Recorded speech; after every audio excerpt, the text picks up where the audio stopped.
দিল্লিতে ঘুরতে গিয়ে নিখোঁজ নবম শ্রেণীর ছাত্র গত 4 দিন ধরে নিখোঁজ রয়েছে। কান্নায় ভেঙে পড়েছে তরুণের মা বাবা।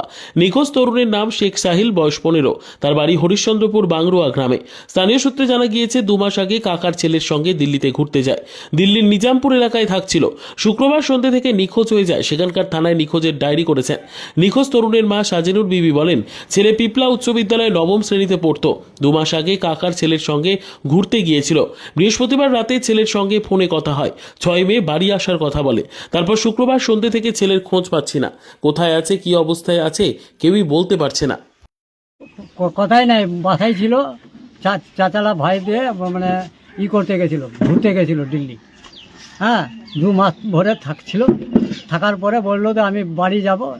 এই কদিনের পরে এই 6 তারিখে মানে বাড়ি যাওয়ার কথা ছিল আসার। আর শুক্রবার 7টা থেকে মানে আউট আছে। আজ কদিন হলো নিখোঁজ হওয়ার? 4 দিন হলো।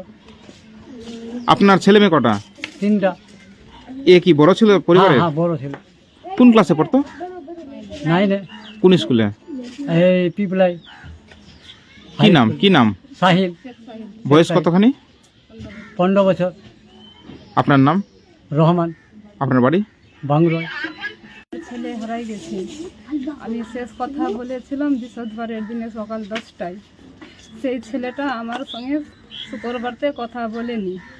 আমার ছেলে 3টায় আমার 8টায় ফোন লাগাই। আমার ছেলে এক কাম ধরলে যাই তো আমার ঘুরতে যায় তো সকাল 10টায় লাগাই। একটা আমার খাতে এসে তো আমার 1টায় লাগাই। আর এক রাত 10:30টায় লাগাই। বাবার সঙ্গে কথা বলে একদিন শুতে। ওই রাত্রেই বাবার সঙ্গে কথা বলে না, মায়ের সঙ্গে কথা বলে না।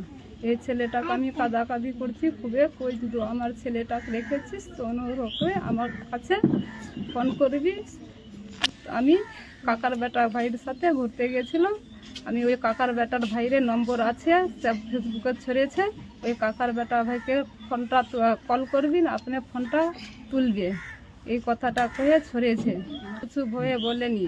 একটা ছেলে আসলে চেন্নিপুরের, এই ছেলেটাই করছিল যে আমি তোমার ছেলেকে ঘর পাঠাই দিব। তো আমি বলছি যে তুই তো নাগাইস নি, তো দে আমার কাকার বিয়া আমার ভতিজা নিয়ে গেছে, তো আমার ভতিজাই পাঠাবে 6 তারিখে।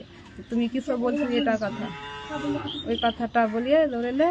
কত তারিখে বাড়ি ফেরার কথা ছিল আপনার ছেলের? আমার ছেলে কথা আসার ছিলে, আর আমার কাকার বেটা ভারবাই কহেছিল 6 তারিখে। 6 তারিখে বাড়ি আসার কথা? হ্যাঁ, 6 তারিখে। আপনাকে জানিয়েছিল ফোনে? আমাকে জানিয়েছিল, আমার ভতিজা জানিয়েছিল যে কাকি আমি 6 তারিখে ওয়াক নিয়ে ঘর পাঠাই দেবো। তো আমি বলেছিলাম যে কাকা ভতিজা নিলে মোবাইলটা কিনে দিবি, এই শুক্রবারের রাত্রে মোবাইলটা কিনে দিবি। এই শুক্রবারের রাত্রি 7:30টা আউট হয়ে গেছে। আপনার নাম? আপনার নাম সাজেনুর। আপনি কে হলেন? আমি আপনার মা হলাম। তার পরিবারের মুখে শুনলাম ছেলেটা পিপলা ক্লাস 9-এ পড়তো। এখন ছুটি ছিল, এই ছুটির ফাঁকে কাকার ছেলের সঙ্গে ঘুরতে গেছিল দিল্লিতে গিয়ে ওখানে নিখোঁজ হয়ে গেছে। কিন্তু আমার মানে খুব ভয় করছে যে বর্তমান দেশের পরিস্থিতি খুব খারাপ। এই পরিস্থিতির মধ্যে যদি পড়ে যায় তো ছেলেটা কী হবে না হবে বলা মুশকিল। তবে আমি প্রশাসনের কাছে কোনো জোরে আবেদন করব তারা যেন এই ছেলেটাকে খোঁজার ব্যাপারে সহযোগিতা করে। এটাই আমার প্রশাসনের কাছে বিশেষ অনুরোধ। কি অবস্থা তাদের পরিবার? কিরকম পরিবারের অবস্থা? খুব খারাপ। পরিবারের অবস্থা, সব কান্নাকাটি করছে, সব এদিক ওদিক ঘুরে বেড়াচ্ছে। ওখানে দিল্লিতে কাণ্ড হয়েছে, আমরা এখানে গ্রামে আছি। হ্যাঁ, কী হচ্ছে না হচ্ছে কোনো খোঁজ খবর নাই, কোনো ফোন নাই। পরিবারের অবস্থা ভালো না। হ্যাঁ, দিন খাটে দিন খাই, তবু ছেলেকে পড়াচ্ছিল সরকারি সাহায্য পেয়ে। কিন্তু এখন ঘুরতে গিয়ে ছেলেটা নিখোঁজ হবে সেটা তো বাবা মা ভাবতে পারেনি, নাহলে পাঠাতোই না। কদিন হলো নিখোঁজ হওয়ার? আজ এই 3 দিন হলো। এখনো কোনো যোগাযোগ হচ্ছে না, না? কোনো যোগাযোগ নেই। আপনার নাম? আমার নাম উমর আলী, আমি এই বুথের মেম্বার।